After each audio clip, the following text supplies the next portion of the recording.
bonjour, bonjour, bonjour. Comment ça va?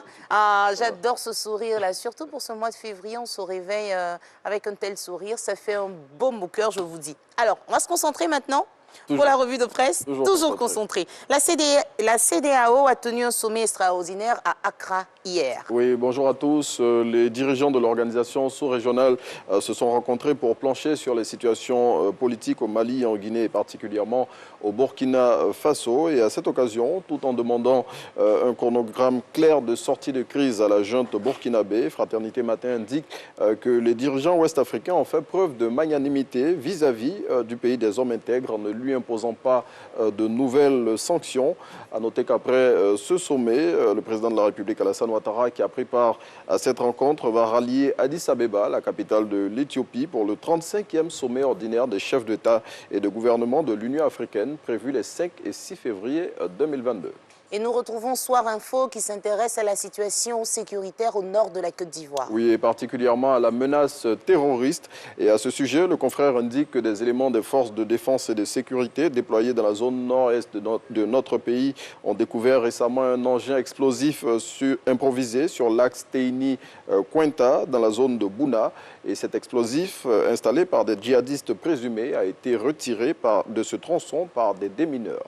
Et pendant ce temps, l'Expression envoie un message aux clients des toilettes publiques. Oui, voici les maladies qui guettent les usagers des toilettes publiques.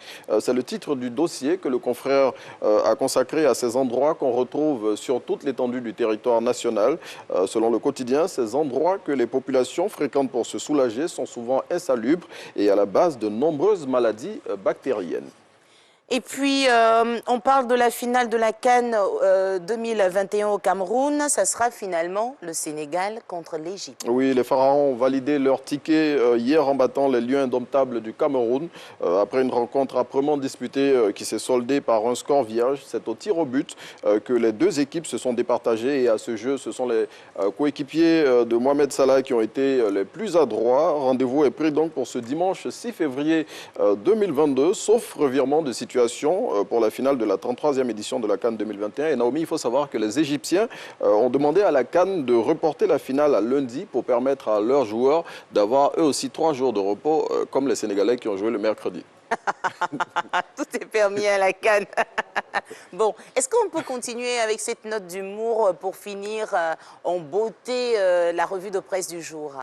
Oui, c'est avec Guiche, le confrère, qui s'intéresse à la sempiternelle question du mariage. Mariage qui est idéalisé par les célibataires qui rêvent de le contracter et qui est un calvaire pour certaines personnes qui sont déjà mariées et dont le seul objectif, selon l'hebdomadaire satirique, est d'en sortir. Vous êtes marié? On est sur le chemin. On est sur le chemin du mariage. C'est quoi? C'est un mot de concubinage, bon, c'est ça? Vous l'avez dit. D'accord. Comme c'est le cas de plusieurs Ivoiriens, bon, si on peut arriver au mariage, ce serait bien pour mettre madame et les enfants, justement, en sécurité. Vous voulez sortir ou... Mais pourquoi seulement la sécurité? Je veux dire, c'est ça qu'on entend chaque fois que les femmes parlent de mariage. Mais c'est ça. Mettre madame et les enfants. Mais maître Vanessa Balleroux l'a dit et redit plusieurs fois sur ce plateau. On ne se marie plus par amour, hein, c'est pour mettre les autres en sécurité. L'amour. Mais il faut manifester cet amour, il faut signer le contrat. Non, l'amour, pourquoi vous ne pouvez pas l'amour avec le truc, avec le papier? À tout à l'heure. Non, pas à tout. C'est ça la bonne humeur à Matin Bonheur, juste.